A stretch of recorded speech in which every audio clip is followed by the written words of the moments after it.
నియోజకవర్గ ప్రజలకి ఒక విన్నపం.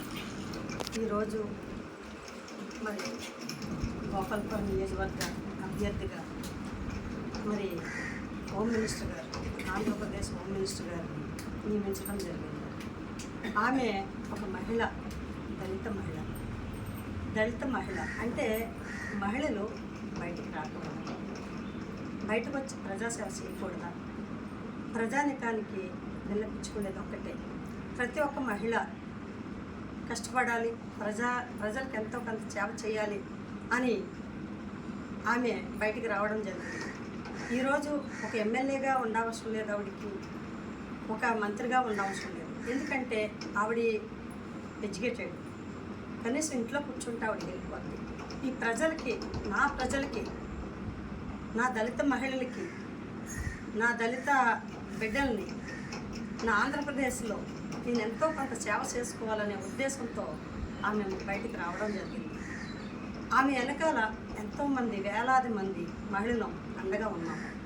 ఉన్నప్పటికీ ఈ ప్రజాసేవలో నల్లజర్ల మండలంలో మరి ఎలక్షన్ టైంలో ప్రచార కార్యక్రమం ముగించుకుని ఆవిడ టైం అంటే టైంని ఎప్పుడు కూడా ఇంచి కూడా తప్పకుండా 10 o'clock కల్లా మరి ముగించడం జరుగుతుంది. మైక్ కానీ లేకపోతే కనీసం మెడలో ఉన్న జెండా కార్యకర్తల దగ్గర ఉంటే తీసి మడతపెట్టి జేబులో పెట్టుకోండి అమ్మా, ఈ టైంలో మనం ఉంచకూడదనే ఉద్దేశపూర్వకంగా ఆమె ఏంటంటే ఆవిడ ఏదైనా సరే టైం టు టైం మెయింటైన్ చేస్తారు.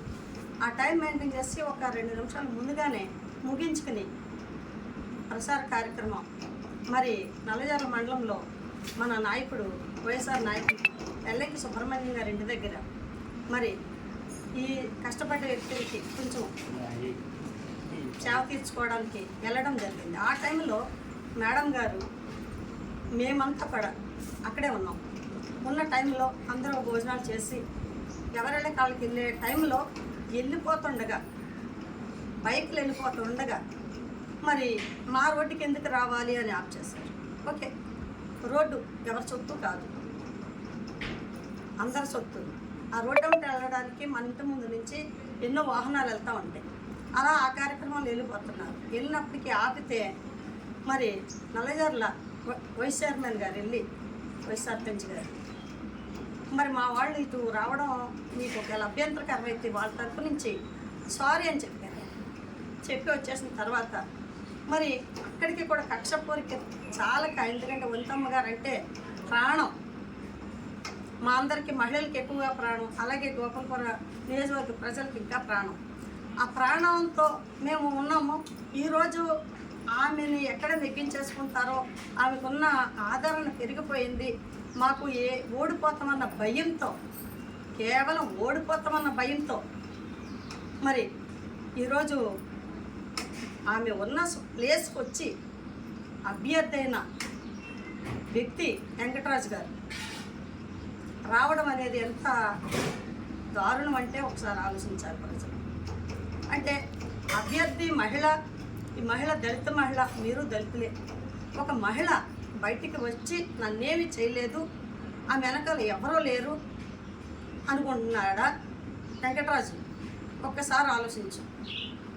మద్దిపాటి వెంకటరాజు అంటే మరి నీవు నెగ్గిన తర్వాత నేను ఎమ్మెల్యేగా అని ప్రకటించుకో, అంతేగాని ఇప్పుడు నెగ్గక ముందుగానే ప్రజల మీద ఇంత దాడి చేస్తున్నామంటే నీ మీద నమ్మకంతో ఏ ఒక్కళ్ళైనా ఓటేస్తారా?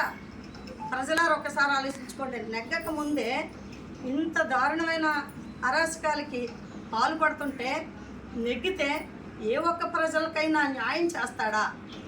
ఒకవేళ నాకు న్యాయం కావాలని వెళ్తే పుట్టి పంపే పరిస్థితి ఇది.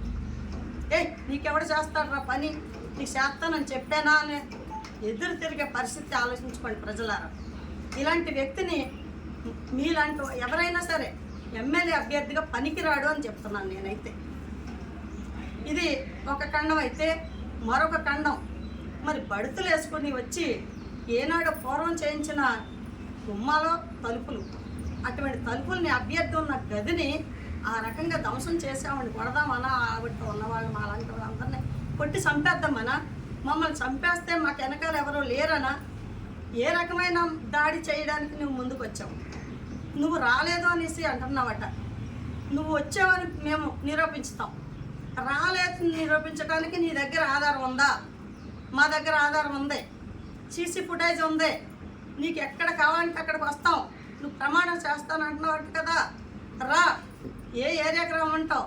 ప్రకాశపాలెం గ్రామం రమ్మంటావా? నాది ప్రకాశపాలెం. కానీ నా ప్రజలు, నా మండలం, నియోజకవర్గ మండలాలు, 4 మండలాల ప్రజలు అక్కడికి వచ్చి ప్రమాణం చేస్తాం. నువ్వు చేస్తావా? 2, 3 అక్కడ కొడతా ఉంటే మేడమ్ గారు ఉన్న గది అద్దం ఆగలు కొట్టింది నువ్వు. అంటే ఏమనుకుంటున్నావు నువ్వు? ప్రజానీకంలో ఉన్నామా, ఎక్కడ అజ్ఞాతంలో బతుకుతున్నావా మనం? నువ్వు ప్రజల సేవ చేసుకునేవాడు అంత దారుణానికి పాల్పడ్డావంటే, ఇప్పుడే ఇంత రౌడీజం చేస్తావంటే, నీకు ఎమ్మెల్యే పదవి ఇస్తే నువ్వు ఎన్ని అరాచకాలు చేస్తావు ఇప్పుడే సృష్టిస్తున్నావు, ఇప్పుడే నిర్వహిస్తున్నావు. మరి ఇటువంటప్పుడు ప్రజానికానికి ఒకటే మాట చెప్తున్నాం, ఆలోచించుకోండి ప్రజలారా. మనకి మంచి చేసేవాళ్ళు ఎవరు, వాళ్ళని ఎన్నుకోవాలి. రౌడీజానికి కాదు. మరొకటి, ఎర్ర బుక్కు గోపాల్పూర్ నియోజకవర్గానికి నేను రాసి పెట్టుకున్నాను అన్నాం. లోకేష్ రాసి పెట్టుకున్నాడు, అయిపోయింది చరిత్ర. నువ్వు రాసి పెట్టుకుని ఏం చేద్దాం అనుకుంటున్నావు? రాసి పెట్టుకో. ఒక్కటే, ఫస్ట్ ఎర్ర బుక్లో ఫస్ట్ పేజీ నీదే, ఫస్ట్ నెంబర్ నీదే. రాసి పెట్టుకో. మాకు రాయడం రాక కాదు, మాకు బుక్కులు ఉంటాయి, మేము రాయగలం. ఏం రాస్తామో తెలుసా? పేదలు ఎక్కడున్నారో వాళ్ళకి సేవ చేయడానికి రాసుకుంటాం మేము. ప్రజాసేవ చేసుకోవడానికి